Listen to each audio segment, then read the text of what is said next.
Alhasil, ia tidak dapat mencegah perbuatan Rudi. Aksi bejat Rudi baru berhenti saat Lili menjerit kesakitan. Sudah jatuh tertimpa tangga. Demikianlah nasib pasangan suami istri asal kota Medan, Sumatera Utara ini, sebut saja mereka Jarwo dan Yati.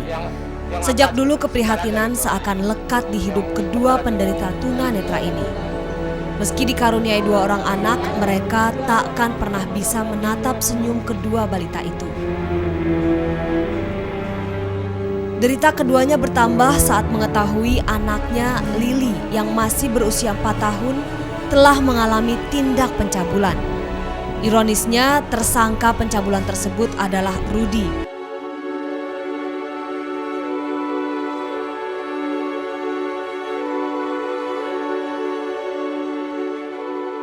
Suatu malam di bulan Maret, Rudi datang ke rumah Jarwo dengan alasan ingin menumpang menonton televisi. Jarwo yang sudah terbiasa dengan kedatangan Rudi tanpa curiga lantas mempersilakan pemuda ini masuk ke ruang belakang tempat pesawat televisi berada. Di ruang belakang ternyata sudah ada Yati dan anaknya Lili.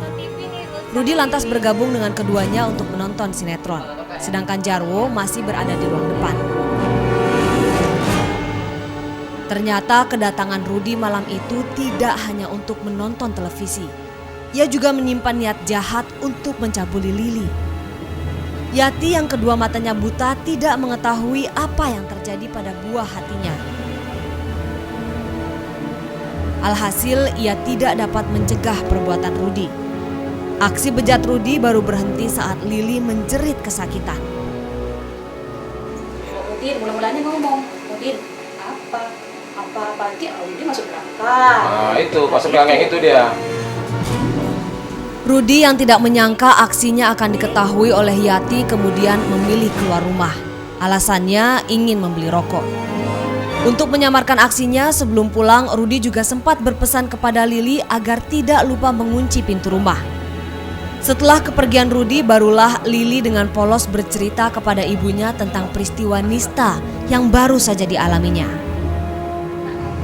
Ibu, kenapa nak ini Udin pegang, apa nih pegang? Dia bilangnya lah ya kan, dibilang pegang terus dipraktekkannya nak. Udah nak, kalau gitu terus udah pada Udin, kalau Udin datang. Karena tidak ada bukti yang cukup, Yati tidak menanggapi pengaduan Lili. Apalagi saat Yati bertanya kepada Rudi perihal mengapa Lili menangis. Rudi dengan pandai berkilah. Ia mengaku hanya mencubit sang bocah karena Lili berbuat nakal kepadanya. Keluhan Lili yang merasa sakit saat buang air kecil juga tidak membuat orang tua menyadari peristiwa apa yang sebenarnya telah menimpa Lili.